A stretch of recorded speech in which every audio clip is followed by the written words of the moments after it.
शिवानी, माझे शर्ट कुठे आहे? पुनीतने मोठ्याने हाक मारत विचारले. अरे तू पण ना. हे काय? इथेच तर आहे पलंगावर, शिवानी खोलीत येत म्हणाली. शर्ट तर फक्त बहाणा होता. तू इकडे ये ना. संपूर्ण दिवस काम करत असतेस. शिवानीला आपल्या मिठीत ओढत पुनीत खट्याळपणे म्हणाला. सोड ना, काय करतोस? खूप कामं आहेत मला, लटक्या रागात शिवानी म्हणाली. अगं वहिनी, सॉरी सॉरी, चालू दे तुमचं, मी जाते. दरवाजा उघडा असल्यामुळे पाहुणी सरळ आत आली होती. तिला पाहून दोघांनाही लाजल्यासारखे झाले. अगं नाही, असे काहीच नाही. काही काम होते का पाहुणी? शिवानीने आपल्या नणंदेला विचारले. वहिनी, नवी कामवाली आली आहे, आई बोलावते तुला, पाहुणीने सांगितले. शिवानी या घरची सून नाही तर या घराचा आत्मा आहे. ती या घरात आली आणि अगरबत्तीच्या सुगंधाप्रमाणे प्रेमाचा सुगंध पसरवत घराशी एकरूप झाली. शिवानी आणि पुनीतच्या लग्नाला 8 वर्षे झाली आहेत. घरात पाऊल टाकताच एका जबाबदार गृहिणीप्रमाणे तिने सर्व घराची जबाबदारी घेतली. शिवानीच्या सासू सासऱ्यांना तिचे कौतुक करताना शब्द अपुरे पडतात. पाहुणीलाही ती नणंद न मानता छोट्या बहिणीप्रमाणे वागवते. लग्नानंतर काहीच दिवसांनी शिवानीच्या सासूबाईंना पॅरालिसिस म्हणजे पक्षाघाताचा झटका आला. त्यांचे अर्धे शरीर अधू झाले. मात्र शिवानीने केलेल्या सेवेमुळे 6 महिन्यांच्या आतच तिच्या सासूबाईंची तब्येत खूपच सुधारली. ती अगदी मुलीप्रमाणे सासूची काळजी घेत होती. सासूबाईही तिला आपल्या मुली मानायच्या. सासऱ्यांना मधुमेह होता. शिवानी त्यांचे औषध वेळेवर यायला विसरली. असा एकही दिवस गेला नव्हता. शिवानी या घराशी एकरूप झाली होती. आई, उद्या शाळेत विज्ञानाचा प्रकल्प द्यायचा आहे. शिक्षकांनी सांगितले की उद्या सर्वांना प्रकल्प पूर्ण करून द्यावाच लागेल, विभोरने सांगितले. अरे बापरे, पुन्हा प्रकल्प? शिक्षक मुलांना अभ्यासाला लावतात की त्यांच्या पालकांना हेच समजत नाही. कधी हा प्रकल्प तर कधी तो. शिवानी वैतागली होती. शिवानी, तुझा फोन आलाय, सासूने आवाज दिला.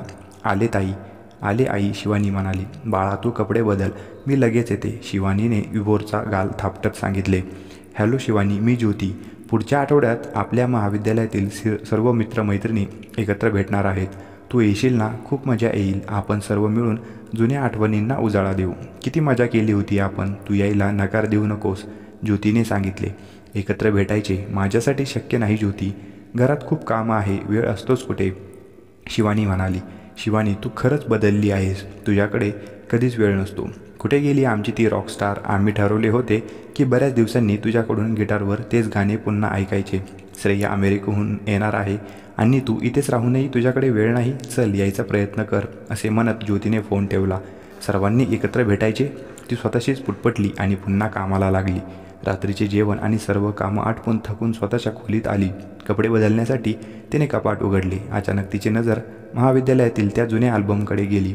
आई, झोप येते, चल ना, तिची ओढणी पकडत विभोर म्हणाला. शिवानीने अल्बम बाजूला ठेवला आणि विभोरला थोपवू लागली. तो झोपल्यावर ती अल्बम पाहू लागली. जुन्या आठवणी जाग्या झाल्या. संपूर्ण महाविद्यालयात ती रॉकस्टार म्हणून ओळखली जायची. कितीतरी मुलांना ती आवडायची, पण तिने कधीच कोणाला भाव दिला नाही. संगीताची आवड तिला लहानपणापासूनच होती. त्यातच वडिलांनी तिला गिटार आणून दिली आणि ती रॉकस्टार झाली. महाविद्यालयात कार्यक्रम असो किंवा आंतरमहाविद्यालयीन स्पर्धा असो, ती नेहमीच प्रथम क्रमांक पटकवायची. ती शिमला सहलीचे फोटो बघू लागली. शेकोटी पेटवली होती आणि ती गिटारवर गात होती. उद्या असू ना असू आपण, क्षण आठवतील हे क्षणोक्षण. क्षण हे आहेत प्रेमाचे क्षण. चल ये माझ्यासोबत चल. चल, कसला विचार, छोटेसे आहे जीवन. त्यावेळी ती फक्त गात नव्हती तर ते क्षण मनापासून जगत होती. काय झाले, आज झोपायचे नाही का? घड्याळाकडे बघ, रात्रीचे 11 वाजलेत, पुनीत म्हणाला आणि जणू ती त्या जुन्या क्षणांमधून अचानक बाहेर आली. हो, शिवानीने सांगितले आणि कपडे बदलायला गेली. दुसऱ्या दिवशी उठून सर्वांचा नाश्ता बनवला. विभोरला अंघोळ घालून शाळेत पाठवले. कामवाली यायची वेळ झाली होती. तिने उष्टी भांडी धुवायला ठेवली. सासऱ्यांसाठी चहा बनवायला ठेवला आणि मशीनमध्ये कपडे धुवायला टाकले. घड्याळात बघितले तर 10 वाजले होते. पुनीत 11 वाजता कामाला जाईल, त्याचा डब्बा बनवणे बाकी होते. सकाळच्या वेळेस शिवानी एखाद्या रोबोसारखीच असते. 11 वाजले. बहुतेक आजही कामवाली येणार नाही असा विचार करत शिवानीने डबा तयार केला. काही कामानिमित्त ती तिच्या खोलीत गेली. काल रात्री तिने तो अल्बम टेबलावरच ठेवला होता. तिने तो उघडला. त्यानंतर स्वतःला आरशात बघितले. कुठे गेली ती शिवानी? स्वतःला आरशात बघत शिवानी विचार करू लागली. पदवी घेतल्यानंतर वडिलांची तब्येत बिघडली होती. त्यामुळे त्यांनी शिवानीचे लग्न करायचे ठरवले. त्यातच पुनीतचे स्थळ आले आणि त्यांनी होकार दिला. या घरात आल्यानंतर एक अल्लड मुलगी कधी इतकी जबाबदार झाली हे शिवानीला समजलेच नाही. तिच्याकडे कोणत्याच गोष्टीची कमतरता नाही, मात्र आज तिच्या चेहऱ्यावर हास्य तेव्हाच येते जेव्हा घरातील सर्व आनंदी असतात. तिने शेवटी कधी गिटार हातात घेतली होती हे तिला आता आठवतही नाही. या नव्या आयुष्यात ती इतकी गुंतून गेली होती की तिने गुणगुणणेही सोडून दिले होते. शिवानी, पुनीतने आवाज दिला. ती धावतच खाली गेली. शिवानी, कामावर जायची वेळ झाली, माझा डबा कुठे आहे? पुनीतने विचारले. ती स्वयंपाकघरात गेली आणि डबा आणून पुनीतच्या हातात दिला. वहिनी, आज मी सिनेमा बघायला जाणार आहे, कदाचित यायला उशीर होईल, तू सर्व बघून घेशील ना? पाहुणीने शिवानीचे खांद्यावर प्रेमाने हात ठेवत विचारले. हो, पण खूप उशीर करू नकोस, शिवानी म्हणाली. माझे तुझ्यावर खूप प्रेम आहे लाडक्या वहिनी, असे म्हणत तिने शिवानीचे गाल प्रेमाने ओढले. शिवानीने स्मित हास्य केले आणि ती पुन्हा कामाला लागली. पण आज तिचे लक्ष कामात लागत नव्हते. शिवानी, बाळा बघ, दूध उतू जाते, सासूबाईंनी सांगितले. हो आई, शिवानी म्हणाली. विभोर शाळेतून आला. तो नाराज होता. शिवानीने विचारताच रडू लागला. आई, तू वाईट आहेस. काल मी तुला विज्ञानाचा प्रकल्प बनवून द्यायला सांगितले होते, तू बनवून दिला नाहीस. शिक्षक ओरडले. शिवानीला आठवले की विभोरने तिला सांगितले होते, पण तीच विसरून गेली. विभोर खूपच उदास झाला होता. रात्रीचे 8 वाजले होते. पुनीत यायची वेळ झाली होती. शिवानीने जेवण वाढायला घेतले. तितक्यात पुनीत आला. चला, हात धुवून घ्या, जेवण तयार आहे, शिवानीने पुनीतला सांगितले. तितक्यात पाहुणीही आली. इतका उशीर का झाला पाहुणी? सासूबाईंनी विचारले. ते म्हणजे काम होते माझे, वहिनीला सांगून गेले होते, पाहुणीने सांगितले. शिवानी, तू सांगितले नाहीस? सासूबाईंनी विचारले. मी विसरले, शिवानी म्हणाली. शिवानी, तू जरा जास्तच विसरभोळी झाली आहेस. आज तुम्हाला रिकामा डबा दिला होतास, पुनीतने सांगितले. बाबा, माझा प्रकल्प बनवून द्यायलाही आई विसरली.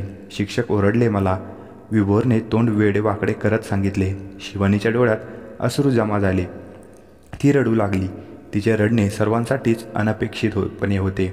अरे पुनीत, चुकून झाले असेल. आणि विभोर, तू खेळात मग्न झाला असशील. पुन्हा एकदा आईला आठवण करून द्यायला काय झाले होते तुला? शिवानीच्या सासूबाई म्हणाल्या. नाही आई, कोणाचीच काही चूक नाही, चूक माझी आहे. कदाचित मीच एक चांगली सून नाही, चांगली आई नाही. मी प्रयत्न करते, पण मला जमत नाही, मला माफ करा. माझ्याकडून तुम्हाला असलेल्या अपेक्षा मी पूर्ण करू शकले नाही, हुंदके देत शिवानी म्हणाली. नाही बाळा, तू आमच्या सर्वांचा श्वास आहेस, सासूबाईंनी सांगितले. पण काही केल्या शिवानीचे रडणे थांबत नव्हते. पुनीत, शिवानीला तुमच्या खोलीत घेऊन जा, शिवानीच्या सासऱ्यांनी सांगितले. शिवानीला असे रडताना पाहून सर्वच गोंधळून गेले. कोणालाच शिवानीबद्दल काहीच तक्रार नव्हती. अचानक शिवानीला काय झाले हाच प्रश्न सर्वांना सतावत होता. 3 दिवसानंतर शिवानीचा वाढदिवस होता.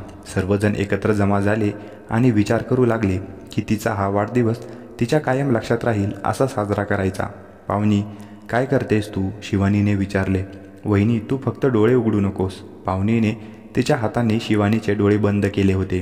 डोळे उघडताच शिवानीने पाहिले की तिच्या आवडीच्या पिवळ्या गुलाबांनी घर सजले होते. समोरच टेबलावर एक मोठा केक ठेवला होता.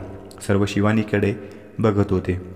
शिवानी बाळा, हे तुझ्यासाठी, तिच्या सासऱ्यांनी पलंगाकडे बघत सांगितले. तिथे एक मोठा खोका होता. आई, बघ तर खरं काय आहे त्या खोक्यात, विभोर आनंदाने म्हणाला. शिवानीने तो खोका उघडला आणि तिच्या डोळ्यातून अश्रू ओघळू लागले. ती तिच्यासाठी नवीन गिटार होती. शिवानी, जेव्हापासून तू या घरात आलीस, सर्व घराची जबाबदारी स्वतःच्या खांद्यावर घेतलीस. पण आम्ही सर्वजण कदाचित आमची जबाबदारी विसरलो. तू आमच्या सर्वांची काळजी घेतलीस, पण त्या जुन्या शिवानीला विसरलीस. घर, संसार, जबाबदाऱ्या कधीच संपत नाहीत बाळा. पण आमच्या सर्वांची अशी इच्छा आहे की तू काही वेळ स्वतःसाठीही राखून ठेवावा. आजपासून आम्हाला आमची जुनी शिवानी परत हवी आहे. तिच्या गाण्यांनी या घराला नवी ऊर्जा मिळायची. तुझ्या काही जबाबदाऱ्या कमी व्हाव्यात यासाठी आम्ही प्रयत्न करू. शिवानीच्या सासूबाईंनी तिच्या डोक्यावरून प्रेमाने हात फिरवत सांगितले. सुनबाई, आजपासून विभोरला बस स्थानकावर सोडून यायची जबाबदारी माझी. येताना मी किराणा सामान घेऊन येईन. याच निमित्ताने माझे थोडे चालणेही होईल, शिवानीच्या सासऱ्यांनी सांगितले. वहिनी, आजपासून मी दररोज 1 तास विभोरला शिकवीत जाईन, पाहुणी म्हणाली. आणि हो सुनबाई, स्वयंपाकघरातील छोटी मोठी कामे मी करेन. तुम्हाला नुसते बसवून ठेवलेस तर मी उगाचच आजारी पडेन, शिवानीच्या सासूबाईंनी स्मित हास्य करत सांगितले. आजपासून घरातल्या सर्व हिशोबाची जबाबदारी आणि बिल भरण्याचे काम माझे असेल. चल आता रडणे बंद कर. 2 दिवसानंतर महाविद्यालयीन मित्रमैत्रिणींना भेटायला जायचे आहे ना. तू सांगितले नाहीस तर आम्हाला कळणार नाही का? आणि हो, तिथे आमच्या रॉकस्टार शिवानीला गिटारवर जबरदस्त सादरीकरण द्यायचे आहे ना. तर मग सर्वांनी आपापल्या जागेवर बसा. आता आपल्यासमोर येत आहे आपली रॉकस्टार शिवानी. पुनीत हळूच तिला डोळा मारत म्हणाला. शिवानीच्या डोळ्यातून गळागळा अश्रू ओघळू लागले. आता शिवानी गिटार वाजवत होती आणि घरातील सर्वजण एका सुरात गात होते, एकमेकांवर खूप प्रेम करतो आम्ही. मित्रांनो, ही कथा तुम्हाला आवडली असल्यास या व्हिडिओला एक लाईक नक्की करा आणि आपल्या चॅनलला सबस्क्राईब करा. धन्यवाद.